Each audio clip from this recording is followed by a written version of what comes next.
Hey, welcome to Your Liberation Library, where we dive into media that addresses issues in faith, freedom, and heritage. I'm one of your hosts, Ishmael Wade, and I have here hosting with me Carl McRoy, also known as Pastor Mac. All right, let's get into it. Welcome to Your Reforging Liberation the Library, White where we Republic, dive Race, Religion, and American. Pleasure, Ishmael. And today. This is Ishmael Wade here with I felt like I came out of medical school when I got done with this book. They shared so much research, but in a good way. They shared the research and then they made it personal. They shared stories. They applied it into real lives. But it was so a it really wasn't like being reading a medical journal. no. It wasn't dry at all. It wasn't dry or separated. They really just um, they really made the principles and the lessons they were trying to teach. They made them come to life with real life examples, and it was a real eye opener for me. I actually went to my boss and to all my colleagues and gave them this homework and said, look, y'all need to read this book because this will open your eyes. So what is the main issues that's being addressed? Of course, the title deals with restoring health and wellness to our communities, but what is the main issue in regards to restoring health in our communities? Is If I they, can add on to that, yeah. what is meant by social determinants? That sounds Oh, fancy. I can barely say it. right. So a, a, break it a, a down. social a social determinant would be something as simple as the uh, the zip code where somebody lives. They shared some statistics related to zip codes.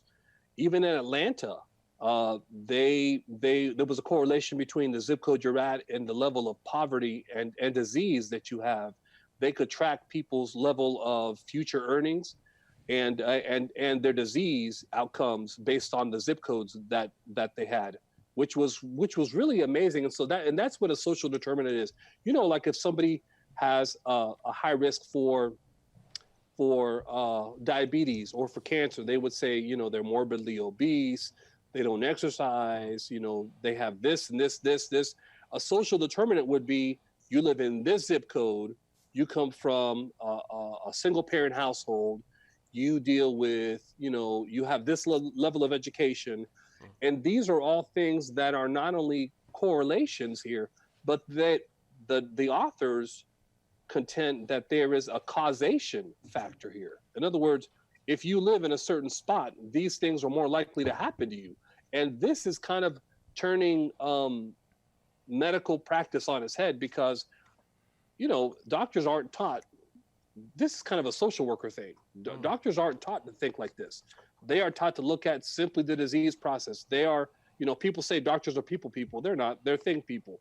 They perceive the human body as a machine, and if this system isn't working properly, then they're taught to look at this system and this system and this system. But what the authors are saying is you cannot look at the human body solely in the disease process.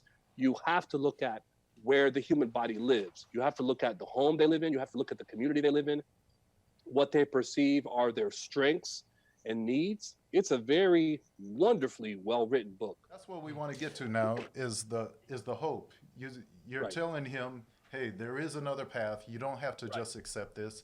And right, obviously, the authors didn't just accept this. What right. were the things that they did to uh, counteract and to help people where they are, meet them where they are? What are some resources that we can point people to? For sure, for sure. They realize that you have to not only address the situation. Again, you can't just empathize with somebody. You can't just ask them what they need. After you empathize, after you ask them what they need, and you listen to them, then you have to act. You have to fill those gaps in their healthcare. So if they're saying I can't pay for my rent, if they have medical care but they're homeless, you know, they're someone out on the street isn't going to be able to meet with their doctor consistently. If they if they if they have medical care or if they have a home but they don't have a vehicle, they need transportation. How are they going to get to their doctor? Right. So what did the so authors the say authors, we need to the do? What's the authors, course of action? the authors work for an organization that is set, is purposefully located in kind of the center of a large socioeconomic area where there's a lot of socioeconomic need, and they recognize that they need to do a lot of training and teaching for people, and they need to teach people not just about the resources, but then how to access the resources themselves. So they need to teach people about systems and processes and organizations. And so they walk people through, this is how you raise your own food. This is how, because a lot of these people live in what they call food deserts, where there may be a mom and pop Quickie Mart grocery store or Dollar General or another kind of store that's got processed foods and frozen foods. You're lucky if they have frozen foods, but they don't have fresh fruits and vegetables. So they have this organization where they are a big proponent of, you know what, as a community, why don't you get together and take one of these lots and turn it into a community garden, and then teach people how to garden so you have fresh fruits and vegetables, and then you eat healthier.